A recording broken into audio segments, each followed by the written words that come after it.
Hello friends, তো আজকে আমার একটা হচ্ছে নতুন ভিডিও। তো আমরা এখানে কী করবো, এখানে আমরা হচ্ছে ভেলোসিটি বের করবো। তোমার নিটে প্রায় এরকম কোশ্চেন এসে থাকে যে হচ্ছে এবং পুলি আছে, এই পুলিটা উপরে উপরে যাচ্ছে একটা ভেলোসিটি নিয়ে, আর একটা পুলি ধরো তাহলে একটা এইদিকে নামছে, তাহলে এটার ভেলোসিটি কত হবে। তো এটা বের করার জন্য একটা শর্ট ট্রিক হলো যে আমরা এই শর্ট ট্রিকটা মানে velocity of pulley equal to velocity of A plus velocity of B by 2।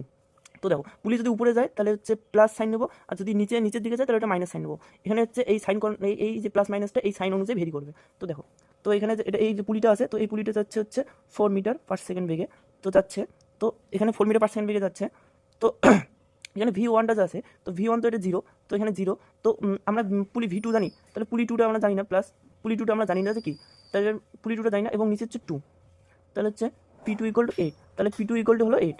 তবে নেক্সট স্টেপ, এবার কি সেকেন্ড স্টেপে আমরা দেখবো যে এই যে সেকেন্ড স্টেপে দেখবো যে আবার ভেলোসিটি অফ পুলি হচ্ছে 8, যে উপর দিকে যাচ্ছে ভেলোসিটি অফ পুলি হচ্ছে 8, তো 8 লিখলাম ইকুয়াল টু আমরা তারপরে এখানে জানি হচ্ছে তারপরে ভি ওয়ান ভি এখানে আমাদের জানতে চেয়েছে, ভি এটা কত জানতে চেয়েছে, তো আমরা লিখবো ভি। তারপরে এইদিকে আমরা ভিটা হচ্ছে নিচের দিকে হচ্ছে 2 মিটার পার সেকেন্ড। তো 2 মিটার যদি নিচের দিকে হয় তাহলে কি, নিচের দিকে হলে মাইনাস সাইন, তো আমরা এখানে মাইনাস সাইন দেবো। তো মাইনাস সাইন দিয়ে এখানে 2 লিখবো। তারপরে হচ্ছে নিচে হচ্ছে 2, তাহলে হচ্ছে কত হবে, ভি ইকুয়াল টু এটা হচ্ছে 16 প্লাস 2 হচ্ছে 18। তো ভি হচ্ছে 18 মিটার পার সেকেন্ড, মানে এটা ভেলোসিটি। তো এটার ভেলোসিটি কত, এটার ভেলোসিটি হচ্ছে V equal to 18 metre per second.